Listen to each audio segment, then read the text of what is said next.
Como presidenta de la Comunidad de Madrid es un verdadero honor compartir con ustedes algunas reflexiones aquí en el Centro de Estudios Políticos de Londres. Por eso me gustaría comenzar agradeciendo a Elliot Mears y a Robert Colville su esfuerzo por hacerlo posible. Como saben, el Centro de Estudios Políticos fue fundado en 1974 por Sir Keith Joseph, Alfred Sherman y Margaret Thatcher, con objeto de defender el liberalismo en Gran Bretaña. Dear friends, thank you very much for honoring me as the first Spaniard ever to be invited to talk here at the CPS. For these last years, first as a candidate and then as a regional president for the Partido Popular, I have advocated for the need of our centre-right party to become the Casa Común, the common house of conservatives, liberals, Demo-Christians, and all those who believe in freedom, prosperity, and respect for human life, who love Spain, the West, and the rule of law. Something similar to the common ground proposed by Margaret Thatcher and Keith Joseph. Today, I intend to talk to you about the core of ideas around which we are building this project in Madrid, el liberalismo a la española, liberalism, the Spanish way. ¿Cómo hemos llegado hasta aquí? Esta fue la pregunta que hice públicamente hace unos años, viendo el avance de la ultraizquierda, la argentinización de la política española y el retroceso de la democracia liberal. Háganos caso, venimos del futuro, nos decían nuestros amigos que venían de Hispanoamérica, huyendo de sus países, donde el socialismo y la demagogia les habían arrebatado la libertad, la prosperidad y, por último, su propio país. Desde entonces he denunciado la que llamé la estrategia de la carcoma. El Gobierno socialista y sus socios comunistas e independentistas han ido colonizando las instituciones, la universidad, la educación básica y secundaria, los medios, las empresas públicas, los consejos de administración de las privadas, han puesto comisarios políticos, lo habían llenado todo de su manipulación del lenguaje y de la realidad. Había que empezar a hablar claro, a devolver a la gente las ganas, la fe en España, en sus proyectos de vida y en el futuro. Denunciar cada abuso, cada mentira, cada trampa y ofrecer un proyecto común al que pudieran sumarse todos, para que diéramos la mejor versión de nosotros mismos en torno a una vida, a una forma de ver la vida libre, alegre, valiente. Esa forma de ver la vida es el liberalismo a la española que defiendo y pongo en práctica. Quizás le extrañe a alguno, pero el término liberal nació en España. Por eso en inglés se dice también en español liberal. El problema es que luego el término liberal no ha tenido buena suerte en la lengua inglesa. A veces ha perdido su verdadero sentido. Incluso significa dos cosas distintas a ambos lados del Atlántico. En los Estados Unidos significa algo parecido a progresista o de izquierdas. Aquí, en Gran Bretaña, liberal significa también varias cosas, pero sobre todo significa liberalismo económico. Y en lo moral social, ser liberal en Gran Bretaña es creer en el individuo frente al Estado, en maximizar su utilidad y apoyar el aborto, la eutanasia o la legalización de las drogas. Fíjense el problema. El llamado liberalismo económico se disocia del político y parecen de repente incompatibles. ¿Qué ha pasado? ¿Puede el liberalismo a la española superar esta brecha? Es esencial que el término liberal vuelva a estar asociado a la verdad, a la palabra verdad. La convicción de que la verdad os hará libres es uno de los pilares fundacionales de Occidente. El liberalismo se ha desvirtuado casi sin darse cuenta. Y por eso hoy vengo a reivindicar el liberalismo a la española, el original, el genuino, el que se forja durante siglos y que hoy, en Madrid, hacemos realidad. Para el propio Cervantes, ser liberal es ser valiente y generoso, es labrarse uno su propia fortuna. Uno podía entregar la vida y la hacienda, pero nunca la libertad ni el honor, porque son de cada persona por el solo hecho de haber nacido en cualquier parte del mundo, con dinero o sin él, en cualquier rango social, porque todos somos hijos de Dios. Esto nos da algo esencial, el libre albedrío. Estos conceptos eran patrimonio de cualquier español. De hecho, eran los valores sobre los que se edificó la cristiandad, que fue el núcleo primero de Occidente.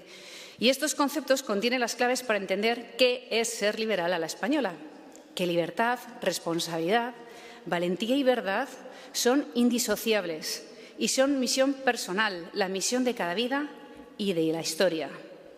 Un gran médico, intelectual y político español, Gregorio Marañón, dijo que ser liberal significa vivir según un doble principio: estar dispuesto a entenderse con quien piensa diferente y que el fin nunca justifica los medios. Por eso el liberal cree en la ley, nuestra admirable transición española de la dictadura a la democracia, que se hizo de la ley a la ley pasando por la ley. El liberal cree en la Constitución, que es la ley de leyes, en el Estado de Derecho, en la seguridad jurídica y en la separación de poderes.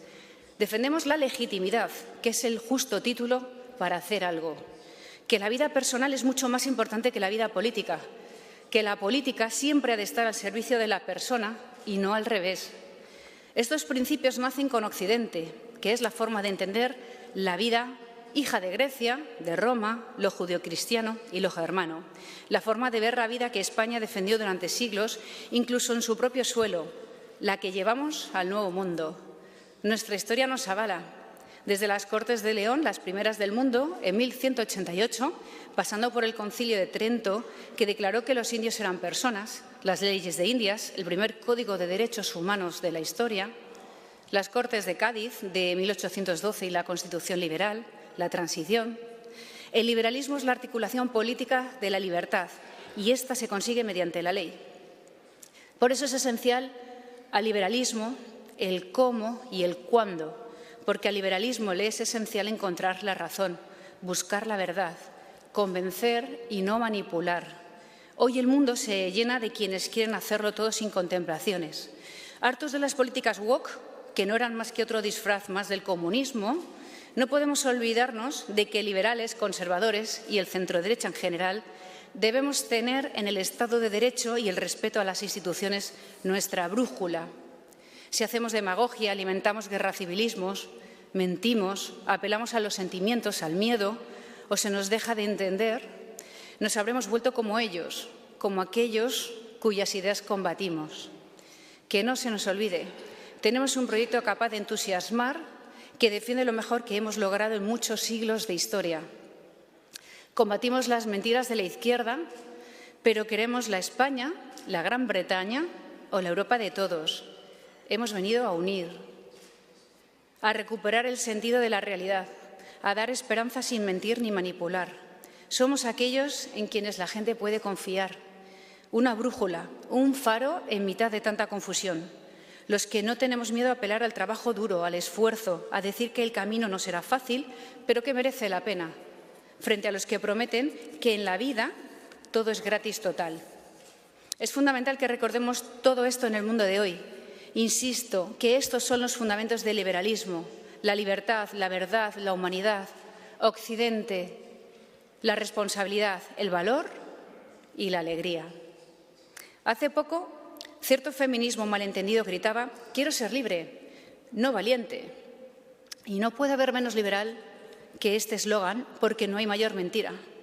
Para todo lo valioso en la vida hace falta valor. El cobarde acaba por no vivir y vive preso de su miedo. Al ejercer la libertad, uno se juega la vida en los dos sentidos: el de los riesgos que corre y en el sentido de que la vida misma ha de ser libre para ser propia, personal, humana, verdadera. El Papa que más ha hecho porque más personas en el mundo se libraran del totalitarismo y vivieran en una democracia liberal, Juan Pablo II, arrancó su papado con este mensaje: no tengáis miedo. Aquella invitación a ser valientes en mitad de la Guerra Fría, de un hombre que había padecido tanto el fascismo como el comunismo, lo cambió todo. Líderes como Reagan siguieron ese camino y se derribó el muro de Berlín y el mundo libre ganó la Guerra Fría. La ganamos. Por eso, ahora nos tiene desconcertados, muy preocupados, que estemos renunciando a esa victoria, a los valores que nos llevaron a la esperanza. ¿Qué nos pasa? ¿Por qué quienes lideraron aquel momento maravilloso han dejado de apelar a la libertad, a Occidente, a la verdad, al valor y a la alegría? ¿Por qué? Al mismo tiempo, hay fuerzas políticas muy poderosas que intentan que el miedo nos gobierne. El miedo al otro, que es el nacionalismo, el miedo a la realidad, que son las drogas y la huida hacia otros mundos virtuales y adicciones, el miedo a la libertad, que son las dictaduras, la censura, el miedo al pluralismo político y a la democracia liberal, el miedo a la libertad de empresa, a la propiedad privada y a la libre competencia, el miedo a la propia historia, que se borra y se suplanta, o el miedo incluso a las mujeres, a la maternidad, al futuro. El terror y el terrorismo como ideología política llevan siendo el azote de la humanidad desde hace un siglo. Y sí, la clave también es el miedo. No hay dictadura que no use el miedo, la persecución, hasta incluso pervertir los mecanismos del Estado y usarlos de forma ilegítima contra la alternativa política. Por eso algunos vemos cómo quiere meternos el miedo en el cuerpo a los que en España defendemos la libertad y la vida, el Estado de Derecho, la separación de poderes, la verdad de la historia, la seguridad jurídica, la Constitución y el respeto a las instituciones. Van contra nosotros, contra nuestras familias, contra cualquiera que nos apoye. Es un aviso a cada uno de nosotros y a cualquiera que piense en meterse en política. Se llega al extremo de normalizar el crimen y criminalizar la vida normal. Es decir, que quienes cometen los peores delitos son encumbrados y quienes los denuncian son los perseguidos. Quien basa su vida en el abuso y la mentira es aplaudido, quien se resiste a silenciarlo es el que estorba. Así también es como se ha politizado la vida real, para que lo artificialmente y lo creado ideológicamente se imponga sobre la verdad.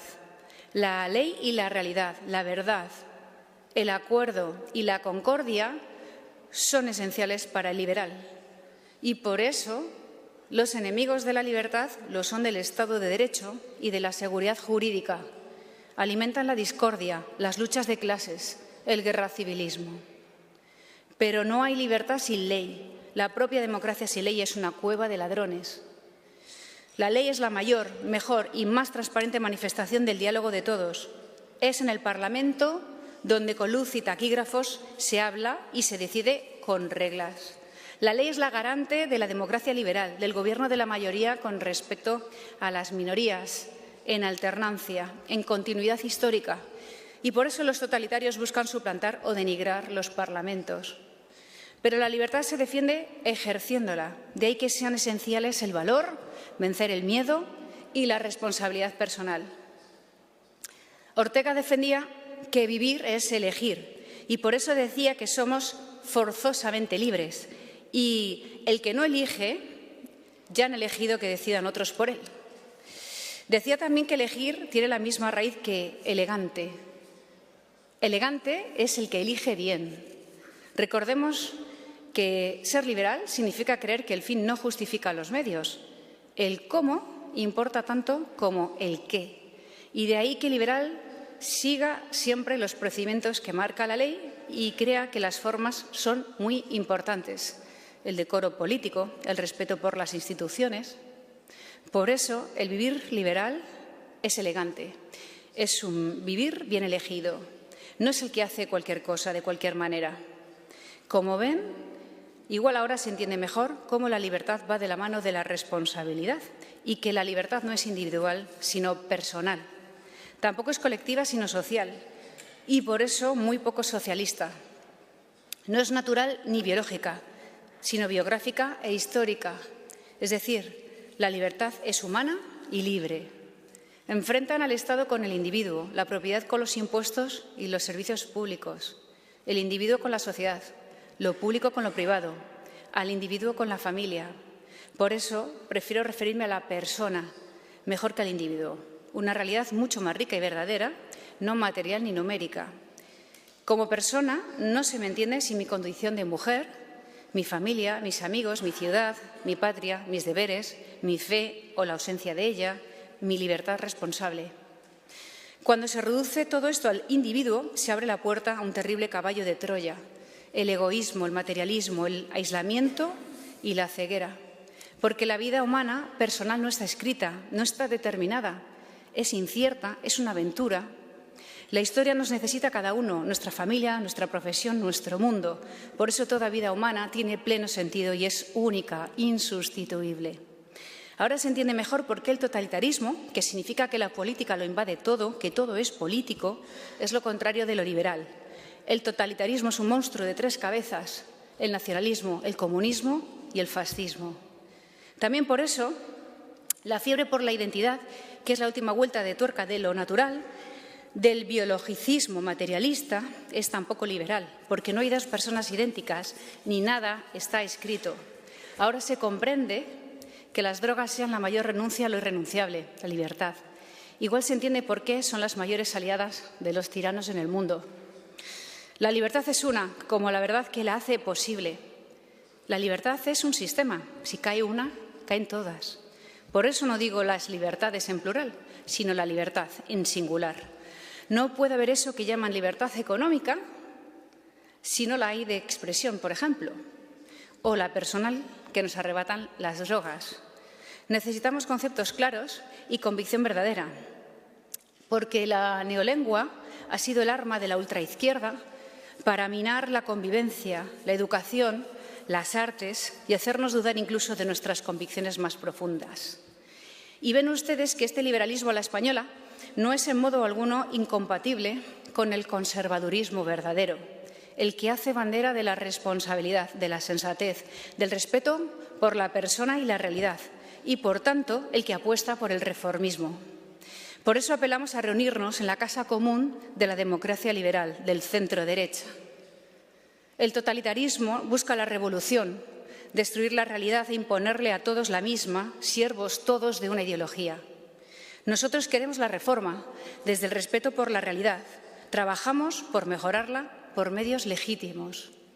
En Madrid hacemos cada día posible este liberalismo genuino, este liberalismo a la española, y lo conseguimos creyendo en las personas, tratándolas como adultos responsables, dejándolas que sean ellas mismas, ayudando a que las condiciones permitan esa vida liberal, valiente, generosa, alegre. Los mejores servicios públicos, la colaboración público-privada, el respeto a la propiedad, el apoyo a quienes arriesgan su patrimonio y el de sus hijos, el cuidado de la familia y de la maternidad, la seguridad jurídica y en las calles, los impuestos bajos, el control del exceso de burocracia, la apertura al mercado y la competencia, el no dejar a nadie atrás, el estar al servicio de España, de la hispanidad, de Europa y de Occidente, y el ser la segunda casa de todos los que buscan libertad y prosperidad. Esa es nuestra forma liberal de hacer política. Por eso, nuestra respuesta a la pregunta ¿libertad para qué? Es siempre la misma. Libertad para vivir. Muchas gracias. Thank you to all.